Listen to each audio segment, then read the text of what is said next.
Pain on the inside of your elbow, you know, they call it golfer's elbow. Now, I'm not a golfer. I like to lift weights, but I've been playing around with this thing. It seems awfully light. I don't know how it can injure your elbow, but I can tell you how to fix your elbow. So stay tuned.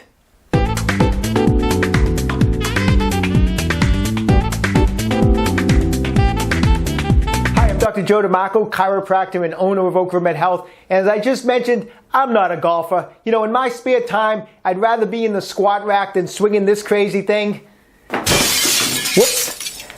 But I do treat a lot of people with golfer's elbow. In my office, I have golfers, tennis players, athletes, weightlifters. All these people come in, and it's a common injury, inside elbow pain that's called golfer's elbow. The technical name for it is what we call medial epicondylitis. It's an inflammation on the inside of the elbow. We have what's called our medial epicondyle. It's the bottom of the humorous bone on the inside. There's a lateral epicondyle on the outside, which a lot of times when that gets inflamed, people call that tennis elbow. Golfer's elbow's on the inside.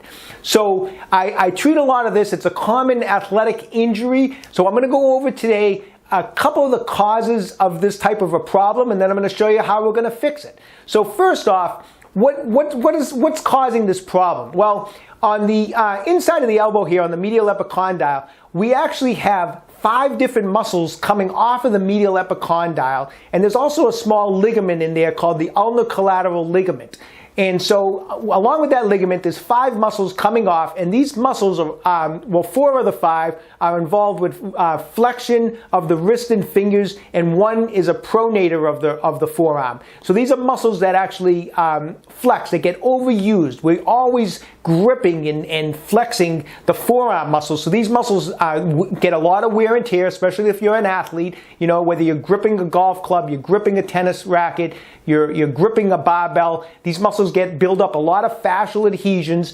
Fascial adhesions take away from the elasticity of these muscles. If you're losing elasticity, you're going to start getting tugging on the tendon, which is going to irritate the tendons up here. It can also irritate that ligament we just mentioned. And so those muscles, we need to perform some fascial release on those muscles to break up some of that fascial adhesion and take the stress off the inside of the elbow.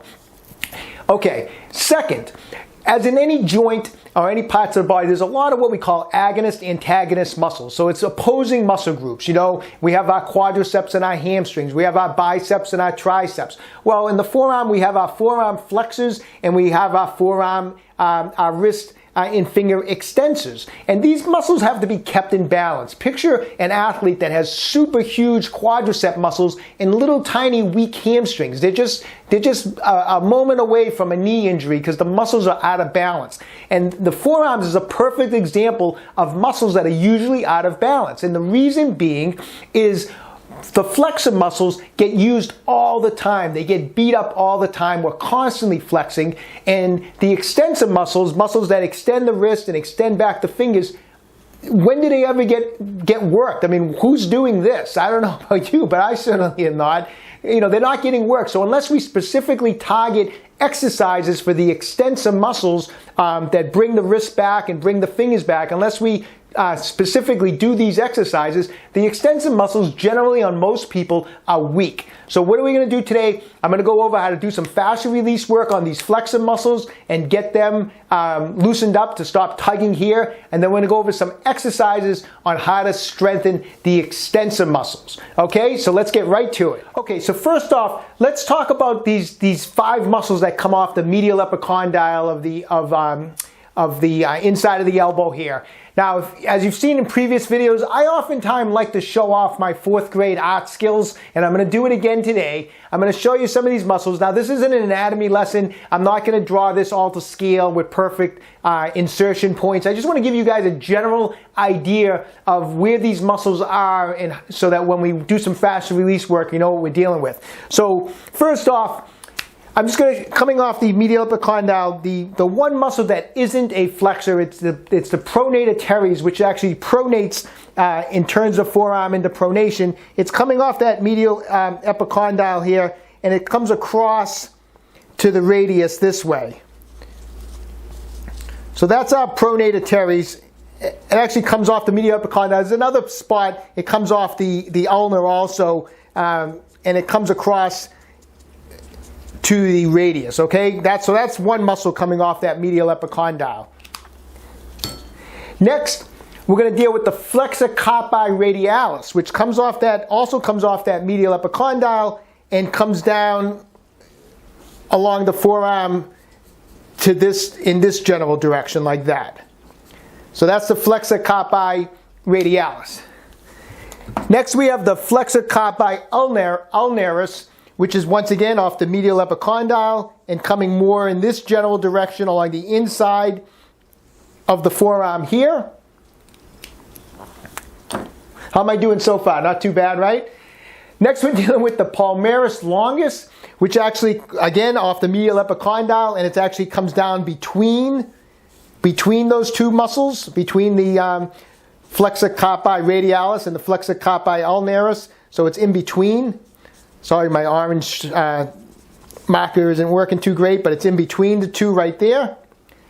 So just think about, think of all this muscle tissue all having origin at that medial epicondyle, and if all these muscles are tight, think of the havoc that it's got to be causing on the inside of that elbow. And then finally, we're dealing with the flexor digitorum superficialis, which is actually, once again, off the medial epicondyle, and it's actually kind of underneath some of this tissue in here. So I'm just going to kind of fill in with some yellow down here as it comes off here. So there you have it. There's 4 muscles that are here that are flexing the wrist and fingers. They don't all exactly do the exact same thing, but basically they're flexors. And then we have the pronator, which is pronating the forearm, okay? So we're dealing with a lot of muscle tissue coming off that medial epicondyle. So we want to get in there. We want to break up some of this, any fascial adhesions that's built up. Now, first off, I'm going to talk to you a little bit about how to perform fascial adhesion work at home. Now, a lot of you out there, I know you spend a lot of money. Some people have elaborate home gyms. Other people just have some minor equipment. They buy some dumbbells and some exercise bands or whatever, and we make some investments into workouts at home. And that's why it's important. You gotta when it comes to self-care, if you're gonna work out, you're gonna have injuries, and that means you have to get you got to start working on some of these injuries at home to try to get you through these injuries. Every time you have a little tweak here and there's a lot of simple ways to just help yourself out. And so it's very helpful to just make some small investments in some self-care, some fascia release tools to help yourself out. I mean, you should see my house. I have so many different gadgets at home to work on various injuries that I get from working out. And like I said, people spend a lot of money on exercise equipment, and then they don't have anything at home to do any fascia release work. So this isn't an infomercial. I'm not here to sell stuff. I'm trying to help everyone. And sometimes you just take some simple little gadgets that you can really make a world of difference. So first off, in regards to fascia release work, we want to first get in there with a massage ball. As you know from previous videos, we use OcraMed Health. We use Health's Tai Chi balls. These are called Tai Chi balls from OcraMed Health. They're awesome. The spiky texture on these balls. Dig into the adhesions. You need something like this to break up fascial adhesions. So we start with a ball to just kind of get some blood flow and break up some of this tissue. And so these fibers, you can see, they're all running this way. So I'm going to do some work coming down them, but then I'm going to go transversely across like this, and I'm going to follow them right down from the medial epicondyle. So I'll come along the inside. I'm going to come on the outside here, but I'm working all these muscles in the front of my forearm by just kneading with the ball. And I'll spend a couple minutes just basically digging up, putting as much pressure down on this ball as I can, and just trying to dig out and loosen up some of that adhesion, and then also to get blood flow into the tissue. Then we're going to add some active range of motion to help get a release in this tissue. And let's start with the pronator teres. Now, I showed a lot of work on the pronator teres in this bicep tendonitis video we did a while back. I'll put the card up above me. You can check that video out. But we're going to do maybe a little different technique on the pronator teres today. So as I said, the pronator turns the forearm into pronation. So what we want to do is get on this pronator teres, which is going this way, and you can do a couple things. You don't have a ball, you can use your thumb, you can press the ball into the tissue like this, and what I'm going to do is I'm going to have my elbow bent, I'm going to turn my hand into pronation, I'm going to put pressure down on the ball, and I'm going to pull the ball towards the inside of my elbow. So I'm actually putting pressure down, and then I'm putting pressure towards the inside of my elbow. So I'm trapping that pronator teres underneath the ball. And then what I'm going to do is I'm going to supinate the hand. So I'm actually stretching the tissue now in the opposite direction. After I do that, I'm going to extend the wrist and extend the elbow and then extend the wrist. And to get a little extra stretch, as I supinate, I extend the elbow, extend the wrist, I'll put my hand right up against the wall and press into it to get it like a full extension of my wrist. And I'll just hold that for a few seconds and then come back. And I'll do it like 3 or 4 times in the spot that I'm on, and I might move it just maybe once or twice more and just repeat that, where I'm going to like basically the arms pronated, I'm going to supinate, I'm going to extend the elbow, extend the wrist, press into the wall, and that's how we're going to release the pronator teres. The other muscles are flexor muscles, so we're going to do them a little bit differently. The tissues going this way, so keep in mind where they are. So we're going to do some work on the inside of the forearm, some work on the outside, some work on the mid part of it. So again, I'm going to be putting pressure directly down on those muscles, but this time I'm going to be pulling towards my elbow. So I'm going to put pressure down and then pull tension towards my elbow. I'm going to do it from a bent elbow position with my wrist in flexion. So now I'm going to put the ball in here, I'm going to press in with my thumb, and I'm going to pull the ball towards my elbow, so I'm pulling the tissue this way, and I'm going to hold it in position like that. And from this position, I'm going to extend my wrist first, then I'm going to extend out my elbow, and then I'm going to press it into the wall to get that further extension on that muscle. So I'm going to go, depending on the muscle, I'm going to go down the flexor carpi ulnaris. I'll go down 3 or 4 spots here, 3 or 4 spots on the outside, and then go right down the middle for 3 or 4 spots. And every time I do it, the wrist is flexed, the elbow's flexed. I'm pressing my thumb into the ball. I'm pressing in. I'm pulling towards the elbow, trapping that tissue, extending the wrist, extending the elbow, and then getting that extra extension by pressing into the wall like that. And I'll do multiple locations. Like I said, I'll follow the track of these muscles, and that's how we're going to do some fascia release work on those flexor muscles. Now, another way you can do it is you can grab, once again, a nice little tool, the neck locks that we have. You can rotate these things to fit different size arms. I find this actually easier than trying to hold that ball with my thumb. I'll actually use this to actually get and trap the shiatsu massage. I'll use that to trap the muscles of the forearm, and I'll just squeeze it. So I'll have the arm in this position like we just talked about. I'll trap the tissue with the neck locks.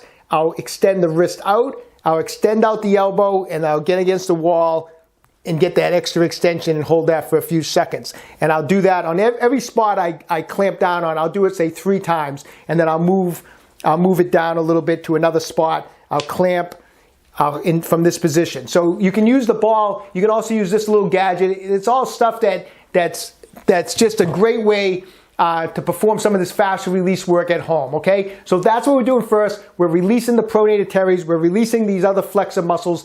Next up, we have to strengthen those extensor muscles. Okay, once again, all you're going to need to do this is just some type of exercise band, and you're going to just get that band underneath your foot.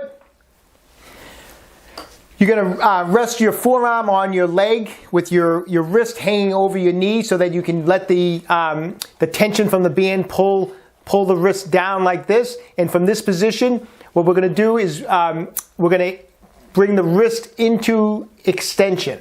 So this exercise is going to work the extensor muscles. We don't need a ton of resistance. We're going to do high reps on this, and I want to see at least 20 repetitions. If you can build up to 25 or 30, and then try adding resistance and knock it back down to 20 again. But this is how we're going to work our wrist extensions that don't get worked too often, just with a simple exercise band, or you can just grab a dumbbell and use a simple dumbbell to work those wrist extensors. If you're in the gym doing barbell curls with in this grip, instead of supinating, you can throw in some light reverse curls in the gym. That'll work those extensor muscles also. But just at home, simple exercise. Once again, just step on the band, give yourself some resistance, and high rep the extensors like that. 3 sets of at least 20 repetitions on both sides. Now that takes care of the wrist extensor muscles, but we also have the muscles that extend out the fingers, because like I said, we're working those flexors all the time. So a simple way to work that is just grab a rubber band and just put it around your thumb and 4 fingers, and you're going to do this motion like that. You're just going to take have your fingers clenched together, and then just try to open up and spread apart all of your fingers just like that with just a simple rubber band. It doesn't seem like much, but if you sit here and you try to do this for repetitions and you get up to 20, 30 repetitions, you'd be amazed at how fatigued your extensor muscles will get because we never use them. So once you can do this and you can get into some really high reps with this, just simply add in a second band. Just add in a second band to it. So now I got 2 rubber bands around my fingers, and now I got more resistance, and I'm just thinking of just trying to open up my fingers. Once again, high repetitions, 3 sets on this side, 3 sets on the opposite side. So we're going to take care of the extensor muscles with the wrist extension and the finger extensors with the rubber band. So 2 simple exercises that you can start working every day if you're running into a lot of medial elbow pain. Like I said, not only do you probably have tight forearm flexors, you probably have weak extensors, and this is going to solve the problem. All right, so I hope you found that information useful, helpful. Start working on it. Work on those muscles on the front of the forearm. Strengthen those extensor muscles. Listen, this type of a problem doesn't develop overnight. The pain doesn't start overnight. A lot of times it's weeks and even months in the making. So give it time. It doesn't get fixed overnight either. Problems that develop over a period of time take time to fix. So just be patient. Work it, and I think you're going to notice a lot of improvement. Also, of course, with any injury, if you notice particular exercises that actually directly irritate it, you're going to have to skip them for a couple weeks. It's better to skip a couple exercises for a couple weeks and get this thing taken care of than letting this let this thing go on for 3, 4, 5, 6 months, okay? Alrighty. Exercise programs, mobility plans, our new shock release instrument are all available on my website, www.OcraMedHealth.com. If you're enjoying these videos, please subscribe to my channel, OcraMed Health on YouTube. Questions about exercises or injuries, just leave a comment in the comment section below. I always get back to everyone who writes in. And don't forget, OcraMed Health is here to keep you fit forever.